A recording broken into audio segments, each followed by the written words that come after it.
ఇప్పుడు ఎవిస్ హాస్పిటల్ని సంప్రదించండి. స్కానింగ్ కూడా ఫ్రీగా చేస్తున్నారు. Avis hospitals. వాగర్థావివ సంపృక్తౌ వాగర్థ ప్రతిపత్తయే జగతః పితరౌ వందే పార్వతీ పరమేశ్వరౌ. ఆదిత్యాయ చ సోమాయ మంగళాయ బుధాయ చ గురుశుక్ర శనిభ్యశ్చ రాహవే కేతవే నమః.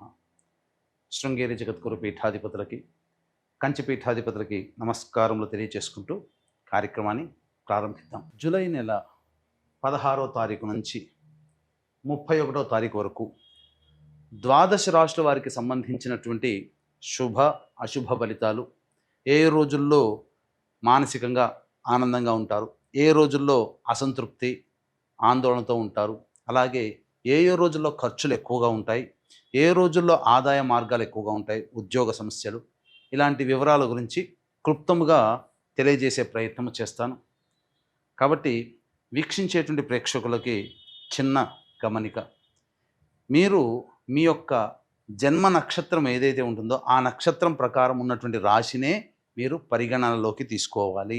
నామ నక్షత్రం పేరు మీద ఉన్నటువంటి రాశిని తీసుకోకూడదు. జన్మ నక్షత్రం లేని వాళ్ళు నామ నక్షత్రం పేరు మీదనే చూసుకోవాలి.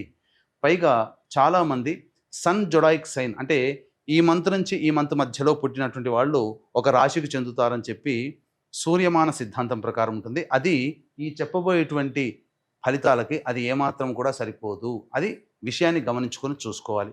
కాబట్టి జన్మ నక్షత్రము, జన్మ రాశి లేదా ఈ రెండు లేకపోతే నామ నక్షత్రము, నామరాశి మీద ఉన్నటువంటి వివరాలనే మీరు ఆ రాశి ప్రకారమే చూసుకుంటే మీకు రమారమిగా మీ ఈ చెప్పబడే ఫలితాలు మీకు సరిపోతాయని చెప్పవచ్చు. ఇక కార్యక్రమంలోకి బయలుదేరదాం. జూలై 16వ తారీఖు నుంచి 31వ తారీఖు వరకు కుంభరాశిలో జన్మించినటువంటి వారు ఎలా ఉండబోతుందో తెలుసుకునే ప్రయత్నం చేద్దాం. ఈ రాశిలో జన్మించినటువంటి వారికి శుక్రగ్రహము సంపూర్ణముగా అనుకూలంగా ఉండడం, ముఖ్యంగా విలువైనటువంటి గృహోపకరణాలు, వస్తువులు, దుస్తులు అన్నీ కూడా కొనుగోలు చేస్తారు. ఆనందదాయకంగా ఉంటుంది, సంతోషకరంగా కుటుంబ సభ్యులతో గడుపుతారు. ఇప్పటి వరకు ఉన్నటువంటి పొరపచ్చాలు ఏవైతే ఉంటాయో అవన్నీ తొలగిపోయే అవకాశాలు ఉంటాయి. ఆనందదాయకమైనటువంటి పరిస్థితిలో ఉంటారని చెప్పవచ్చు. గురువు కూడా అనుకూలంగా ఉన్నటువంటి ఈ కారణం చేత కుంభరాశిలో జన్మించినటువంటి వారికి మంచి అవకాశాలు వెల్లువెత్తుతాయి. చేస్తున్న వృత్తి, ఉద్యోగ, వ్యాపారాల్లో ప్రోత్సాహకరంగా ఉంటుందని చెప్పవచ్చు. ధనపరమైనటువంటి సమస్యలు పూర్తి చేసుకుంటారు. రవి కూడాను అనుకూలంగా ఉండడం, ఉద్యోగ సంబంధమైనటువంటి విషయాల్లో నిరుద్యోగస్తులకి చక్కగా ఉద్యోగం లభించే అవకాశము, ఆల్రెడీ చేస్తున్నటువంటి వృత్తి ఉద్యోగాల్లో ఉన్నటువంటి వాళ్ళకి ప్రోత్సాహకరంగా బదిలీలతో కూడుకున్నటువంటి ప్రమోషన్స్ కానీ, లేకపోతే కొత్త సంస్థల్లో మంచి ఉద్యోగాలు లభించడం కానీ జరుగుతుంది. బుధుడు కూడా అనుకూలంగా ఉన్నటువంటి కారణం చేత మీ ఆలోచనలు ఏవైతే ఉంటాయో అవన్నీ కూడాను ప్లానింగ్ అనేది ఇంప్లిమెంటేషన్లోకి వెళ్తుంది. ప్రణాళికాబద్ధంగా మీరు ముందడుగు వేసే ప్రయత్నం మీకు అనుకూలంగా ఉంటుంది. తద్వారా మీ యొక్క ఆలోచనలకు తగ్గట్టుగా పరిస్థితులు కూడా మీకు అనుకూలించడం అన్ని విధాలుగా ఆనందదాయకంగా ఉంటుందని చెప్పవచ్చు. ఇక కుజకేతుల యొక్క ప్రభావము కొంత వివాదాస్పదంగా ఉంటుంది. ఇతరులతో కొంత సఖ్యత లేని కారణం చేత మీరు కొన్ని ఇబ్బందికర పరిస్థితులు, సహాయ సహకారాలు ఇతరులు అందించలేకపోవడం వల్ల మీకు మీరే స్వయం కృషితో ముందడుగు వేయాల్సినటువంటి పరిస్థితి గోచరమవుతుంది. ఇక 29, 30, 31 ఈ 3 రోజుల్లో అష్టమ కుజదోష ప్రభావం కొంత ఇబ్బందికరంగా మారుతుందని చెప్పవచ్చు. ఇక రాశిలోనే రాహువు మరియు ఈ యొక్క ద్వితీయ స్థానంలో శని, ఏళ్ళనాటి శని ప్రభావం వక్రీకరించి ఉండడం, రాశిలోనే మళ్ళీ సంచారం చేస్తుండడం, ఈ కారణం చేత కుంభరాశి వారికి శని ప్రభావం కొంతవరకు అనుకూలంగా ఉండదు. కాబట్టి జాగ్రత్తలు పాటించండి. తర్వాత ఒక కుజగ్రహము, కేతుగ్రహము, శనిగ్రహం తప్ప మిగతా అన్ని గ్రహాలు అనుకూలంగా ఉన్నటువంటి కారణం చేత సమస్యలు ఉన్నప్పటికీ కూడాను దైవానుగ్రహం చేత ఆ సమస్యల్ని స్వయం కృషితో పరిష్కరించుకుంటారని చెప్పవచ్చు. ఇక ఈ రాశిలో జన్మించినటువంటి మహిళలకి ప్రధానంగా గౌరవ మర్యాదలకు ఏమాత్రమూ లోటు ఉండదు. ఇప్పటి వరకు మిమ్మల్ని దూరం పెట్టినటువంటి వ్యక్తులే మిమ్మల్ని సాధారణంగా గౌరవంగా చూసుకుంటారు. కుటుంబ సభ్యులు ముఖ్యంగా మీకు విలువ ఇస్తారు, మీ మాటని పాటిస్తారు. అలాగే చేస్తున్నటువంటి వృత్తి ఉద్యోగ వ్యాపారాల్లో ఆనందదాయకంగా జీవితాన్ని గడుపుతారు. అన్ని విధాలుగా ధనపరమైనటువంటి సమస్యని పూర్తి చేసుకుంటారు. రావాల్సినటువంటి బాకీలు మహిళలకి ముఖ్యంగా వచ్చే అవకాశం ఉంటుంది. ఇక తర్వాత ఓవరాల్గా ఈ రాశిలో జన్మించినటువంటి వారికి సంతానపరమైనటువంటి సమస్యలు తీరుతాయి. చక్కటి శుభమైనటువంటి వార్త వింటారు. అలాగే విద్యార్థులకి మంచి స్థితిగతితో కూడుకున్నటువంటి జీవితం ఉంటుంది. కోరుకున్న చోట విద్యా సంస్థల్లో మీకు ప్రవేశం లభిస్తుంది. ఆనందదాయకంగా ఉంటుందని చెప్పవచ్చు. ఇక వివాహ సంబంధ విషయంలో నిశ్చయ తాంబూలాలు వెళ్ళే అవకాశం ఉంటుంది. కాబట్టి ఆనందదాయకంగా ఉంటుంది, మంచి సంబంధాలు కుదురుతాయని చెప్పవచ్చు. ఇక దైనందిన కార్యక్రమంలో 16 నుంచి 31 తారీఖు వరకు ఆదాయము, ఖర్చు, సుఖము, దుఃఖము ఎలా ఉంటాయో తెలుసుకునే ప్రయత్నం చేద్దాం.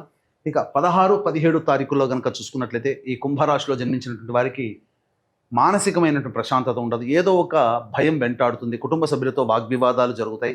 ఖర్చులు కూడా ఉంటాయని చెప్పవచ్చు. 18, 19, 20 తేదీల్లో ఆదాయం చాలా చక్కగా ఉంటుంది.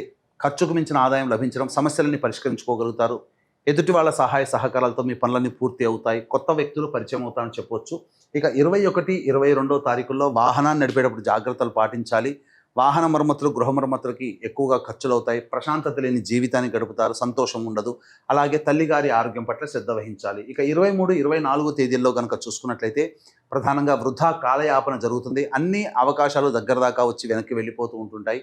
మీ ఆరోగ్యం పట్ల శ్రద్ధ వహించాల్సినటువంటిది. ఇండైజేషన్ ప్రాబ్లంతో ఇబ్బంది పడతారని చెప్పవచ్చు. ఇక వీక్షించేటువంటి ప్రేక్షకులు కూడా కాశీ విశ్వేశ్వరుని యొక్క ఆజ్ఞ మేర కాశీక్షేత్రంలో ఉండడం జరుగుతుంది. అమావాస్య, గురువారము, పునరుసు నక్షత్రం కలిసినటువంటి రోజున మీ పెద్దల యొక్క ఆత్మతృప్తి కోసం బ్రాహ్మణుని కర్తగా పెట్టి పిండ ప్రదాన కార్యక్రమం చేయించడం జరుగుతుంది.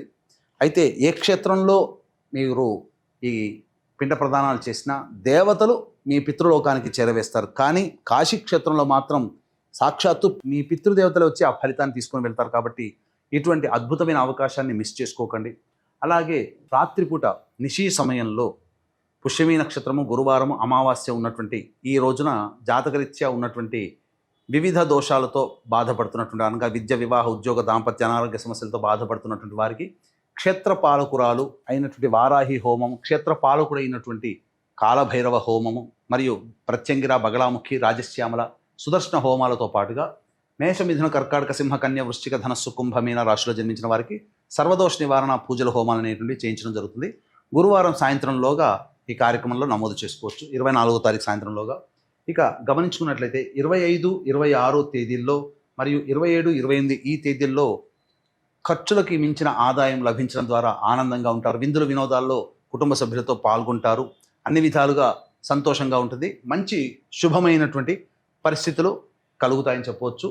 రాని బాకీలు కూడా వసూలవుతాయి. ఆనందదాయకంగా ఉంటారు. ఇక 29, 30, 31 తేదీల్లో మీ ఆరోగ్యం పట్ల శ్రద్ధ వహించాల్సినటువంటి పరిస్థితి. ఇతరులు మిమ్మల్ని మోసం చేశారు అనే భావన మిమ్మల్ని ఇబ్బందిగా ఉంటుంది. వాహనం నడిపేటప్పుడు జాగ్రత్తలు పాటించాలి. ఆరోగ్యం పట్ల శ్రద్ధ వహించాలి. ఖర్చులు కూడా అధికంగా ఉంటాయని చెప్పొచ్చు. తర్వాత చెప్పొచ్చేది ఏమిటంటే మీకు 21, 22, 29, 30, 31 ఈ తేదీల్లో మీరు జాగ్రత్తగా ఉండండి. ఇక ఈ యొక్క జాతకరీత్యా ఉండేటువంటి సమస్యల పరిష్కారం కోసం ప్రతిరోజు కూడా నవగ్రహ స్తోత్ర పారాయణం రోజుకి 3 సార్లు పఠించండి. చాలు, మీ సమస్యలన్నీ పరిష్కారం అవుతాయి. ఇప్పుడు చెప్పినటువంటి సమస్యల కంటే ఇంకా విభిన్నంగా సమస్యలు మీరు ఎదుర్కొంటున్నట్లయితే దగ్గరలోని మంచి ఉపాసనాపరులైనటువంటి జ్యోతిష్యుని సంప్రదించి వారి సలహాలు, సూచనలు పాటించండి. అలాగే కాశీక్షేత్రంలో 24వ తారీఖు అమావాస్య రోజున జరుగుతున్నటువంటి పిండ ప్రదాన కార్యక్రమం మీ జాతకరీత్యా కలుగు సర్వదోష నివారణ పూజల హోమాల్లో అవకాశం ఉంటే పాల్గొనే ప్రయత్నం చేయండి. సర్వం శ్రీ ఉమామహేశ్వర పరబ్రహ్మార్పణమస్తు.